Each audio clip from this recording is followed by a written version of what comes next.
일맥상통이 뭐죠? 하나로 꿰뚫린다는 뜻이죠. 전체 그림 속에서 하나로 꿰뚫린다는 뜻입니다. 하나도 버려지는 장치가 없이 이 구슬들이 연결된다는 뜻이죠. 이 연결의 장치가 바로 유닛입니다.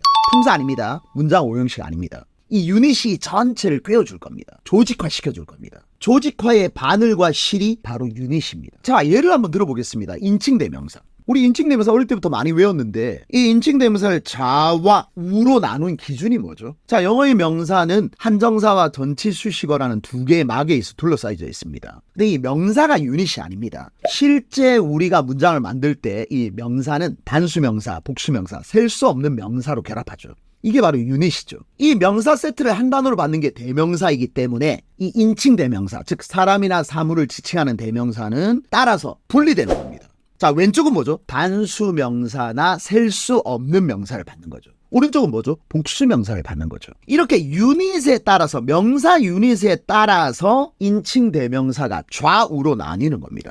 자, 좌우로 나누는 까지는 알겠다. 근데 여기는 왜 다시 주격, 목적격으로 나누는 건 뭐냐? 옛날 영어는 엄격한 굴절이 남아 있었죠. 지금 독일어를 보면 1격, 2격, 3격, 4격이 다 나뉘어져 있고 모양이 달라지죠. 근데 현대 영어는 굴절이 다 사라지면서 명사의 형태가 똑같습니다. 동사 앞에 놓이거나 Michael is my son. 동사 뒤에 I 놓이거나 love Michael. 전치사 뒤에 I 놓이거나. care for 자, Michael. 영어의 명사는 동사 앞, 동사 뒤, 전치사 뒤에 놓이는데 그 형태가 똑같죠. 근데 인칭대명사에는 아직도 굴절이 남아있는 겁니다. 그래서 동사 앞에 쓰일 때, 즉 주어의 자격을 가질 때는, 주격일 때는 He is my son. he라고 쓰고, 동사 뒤나 전치사 뒤에 목적어의 자격을 가질 때는 I love him. I care for him. 힘으로 바뀌는 거죠. 아, 그러니까 아직도 옛날식 굴절이 남아있구나. 자, 동사 앞에 쓰이면 이렇게 써라. 이 형태로 써라. 이거죠. 동사 뒤나 전치사 뒤에 쓰이면 이 형태로 써라.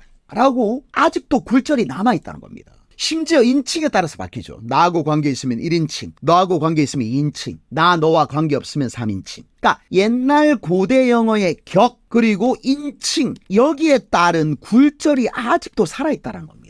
이게 아주 재미난 부분이죠. 그리고 그 옛날 영어의 흔적이 남아있는 거죠. 자, 이렇게 인칭대명사를 배웠습니다. 사람이나 사물을 지칭하는 인물칭 대명사를 배웠습니다. 자, 그럼 이게 관계대명사하고 어떻게 연결되죠? 자, 명사를 받는 게 인칭대명사고 이 인칭대명사의 WH로 바꿔서 이걸 명사 뒤에 결합하면 이게 관계대명사가 됩니다. 관계란 말이 무슨 말이죠? 어떤 명사와 관계를 맺고 있다. 하늘이 푸르다와 남자가 연결되는 건 너무 이상하죠. 하늘이 푸른 남자, 이게 뭐죠? 어떤 남자 밑에 하늘이 푸르다를 결합할 수는 없죠. 하늘이 푸른 남자. 왜? 아무 관계가 없죠.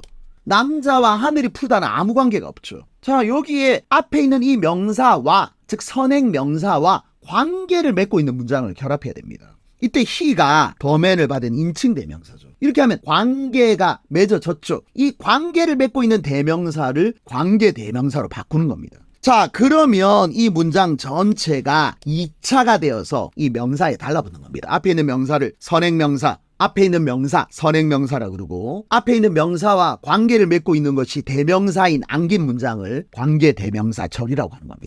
자, 위에는 아무 관계 없죠. 이 두 개는 연결될 수가 없습니다. 이거는 두 개의 별개의 문장입니다. 근데 이 he가 더맨을 받았죠. 근데 이 두 문장을 하나로 결합합니다. 근데 어떻게 결합하느냐? 이 문장 전체를 이 명사 뒤에 결합하는 겁니다. 그게 바로 관계대명사절이죠. I know the man who stole the car. 자, 인칭대명사하고 관계대명사 차이점 보이시죠? 얘는 2차 정보가 되는 겁니다. 절입니다.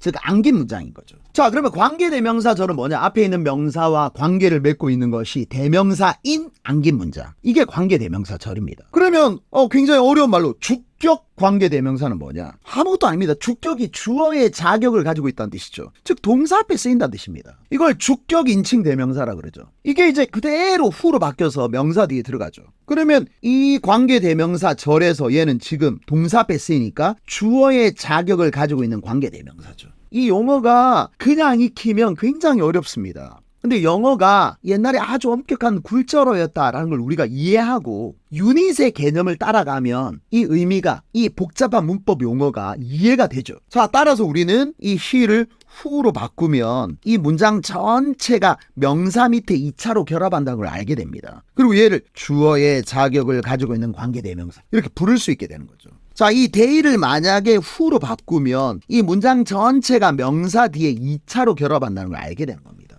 자, 이렇게 되면 이 명사 유닛부터 관계대명사 절까지 쭉 어떻게 인칭대명사가 연결되는가, 어떤 위치를 점하고 있는가, 이걸 알 수 있는 거죠. 이 유닛은 이 설계도, 이 복잡한 부품들을 연결해주는, 그것도 하나로, 하나에 버려지는 부품 없이 연결해주는 일맥상통하게 해줄 바늘과 실입니다. 이 유닛으로 연결할 때 별개에 흩어져 있는 에피소드들이 하나로 연결되어서 탄탄한 스토리가 될 겁니다. 이 전체를 연결하는 바늘과 실, 이게 바로 유닛입니다.